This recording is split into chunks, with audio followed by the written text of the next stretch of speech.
আমি দাবি করছি গভর্নিং বডিতে কারা যাবেন তার একটা ন্যূনতম নীতিমালা হতে হবে, ন্যূনতম শিক্ষা থাকতে হবে, তাহলে শিক্ষার উন্নতিতে তারা ভূমিকা রাখবে ইনশাআল্লাহ। আমি সে বলছি একটা আহ্বান আবেদন জানাচ্ছি, আমার বিশ্বাস আপনারা অস্বীকার করতে পারবেন না, বাংলাদেশের এমন কোন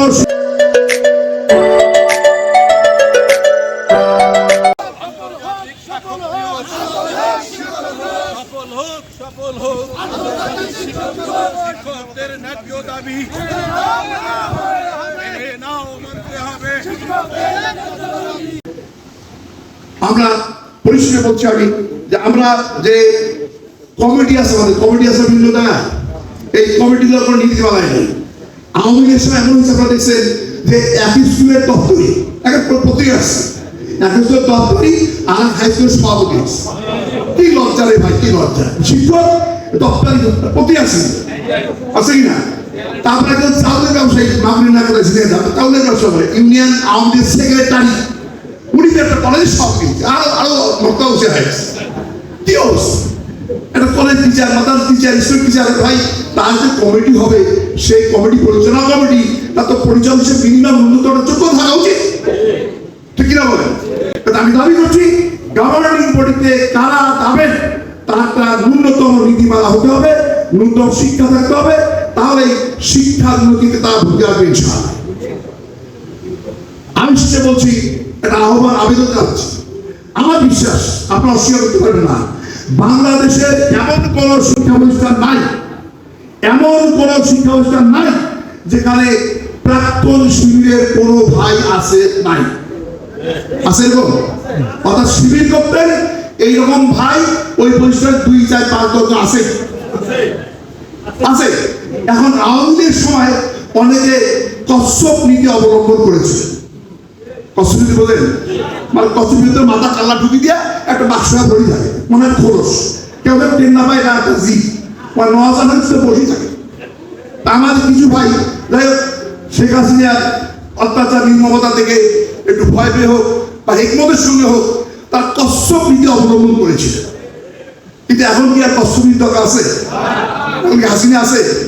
ভাই হাসিনা নাই বা আল্লাহর খাস রহমতে জামাত এবং শিবির এই দেশের জনগণের সমর্থন দিয়ে বাংলার জমিনে মুক্তভাবে কাজ করার সুযোগ পেতে আলহামদুলিল্লাহ। জামাত এবং শিবির সেই সংগঠন যাদের প্রতি বাংলাদেশের সর্বোচ্চ শিক্ষা প্রতিষ্ঠান ঢাকা বিশ্ববিদ্যালয়, জাহাঙ্গীরনগর বিশ্ববিদ্যালয়ের মেধাবী ছাত্র এবং ছাত্রীরা বিপুলভাবে রায় দিয়ে বুঝিয়ে দিয়েছে যে আমরা সবাই ইসলামের পক্ষে। কাজে হাসিনাকে ওই হাসিনার আমরা ভয় করার কোনো দরকার নেই। মনে রাখবেন, যদি ভয় করেন তাহলে কিন্তু আপনি হেরে যাবেন, যদি আপনি সরাসরি এগিয়ে যান তাহলে আপনি জিতে যাবেন বাংলাদেশ। আপনি ভয় করেন তাহলে শেষ, যদি সাহস করেন তাহলে বাংলাদেশ।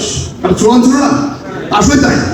মনে রাখবেন, আল্লাহ প্রতি ইমানদার যিনি পরিষ্কার বলছি প্রমাণিত সত্য, যদি আল্লাহকে ভয় করেন, কোন দুনিয়ার শক্তিকে ভয় না করেন, আল্লাহ অবশ্যই অবশ্যই আপনাকে সহযোগিতা করবে ইনশাআল্লাহ। সেই মানে চেতনা রেখে ময়দানে সিংহের মতো দায়িত্ব পালন করেন। আমি যা বলছিলাম যে এমন কোন শিক্ষা প্রতিষ্ঠান নাই যেখানে শিবিরের কোন প্রাক্তন ভাই নাই, ওই ভাইটিকে এখন আপনাকে খুঁজে বের করতে হবে। পাবেন? পাবেন? হাত তোলেন, হাতের হাত তোলেন। আপনারা পারবেন, আপনারা যান ওইখানে, যান গিয়ে তাদের সঙ্গে মিশে ওই আগে কথা কই না রে, কিন্তু ভয় পেয়ে আসছেন এরা কেন পারে থেকে দিতে পারবেন না, কিন্তু হিট মারা কথা বলি, এটা হিট মারা কথা কারণ নেই। আপনি পজিটিভ কথা বলেন যে ভাই আপনারা এখানে আছেন, আমরা আদর্শ ফেডারেশনের কমিটি করবো, সেই কমিটি হাতে থাকবেন। এই আক্রোশ করে আমার আহ্বান হলো এমন কোন প্রতিষ্ঠান যেন না থাকে যেখানে আদর্শ শিক্ষা পরিষদ ভুক্ত যে পরিষদ আছে, পরিষদ আছে না, সেই পরিষদের কমিটি হতে হবে। তাহলে দেখবেন আপনাদের আন্দোলনটা জোয়ার আসবে ইনশাআল্লাহ, বিপ্লব আসবে ইনশাআল্লাহ। আমরা ডাক দিলেই সারা বাংলাদেশকে অচল করতে পারবো শিক্ষক ফেডারেশন উদ্যোগ ইনশাআল্লাহ। পরিষ্কার বলছি, কারণ আদর্শ শিক্ষক ফেডারেশনের মতো এত সদস্য নিয়ে আর কোন শিক্ষক সংগঠন বাংলাদেশে দাঁড়াতে পারবে না। যদি আপনারা কমিটি করেন, কমিটি করা সম্ভব, উদ্যোগ নেন দেওয়া করে, তাহলে সম্ভব। এইখানে রুটি করিয়া ওই আমরা কোনো আইসেন ভাই মিটিং করিয়া খাওয়া দাওয়া করে নাড়া করে সম্বোধন করি করে লাভ নাই।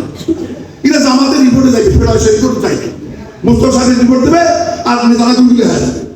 হ্যাঁ হয়েছে, একটা মিটিং হয়েছে, সম্মেলন হয়েছে ভাই, একটা মিটিং হওয়ার দরকার আছে, কিন্তু একটা সংগঠনের কার্যকারিতা নির্ভর করে তার নেটওয়ার্ক কতটুকু বিস্তৃত হলো, তার তিনটা সদস্য বাড়লো কিনা, ঠিক না বলে? কাজে তুই আর তুই আমরা কমিটি আমরা মিটিং এইটা বাদ দেন, এসব বাদ দেন। সংগঠনের অনুকূল পরিবেশে বিপ্লবী চেতনা নিয়ে প্রতিটি প্রতিষ্ঠায় দৌড়ে যান, দেখবেন অনেক লোক এগিয়ে আসবে। এর মাধ্যমে নেটওয়ার্ক করতে হবে, এর মধ্যে দাওয়াতি কাজ হবে, এর মাধ্যমে শিক্ষক আন্দোলনের অধিকার আদায় সুরক্ষিত হবে ইনশাআল্লাহ। আল্লাহ আমার সবাইকে তৌফিক দান করুন। আমার জন্য বাংলার জমিনে আজকে মানুষের হৃদয়ে আল্লাহ রাব্বুল আলামিন দয়া করে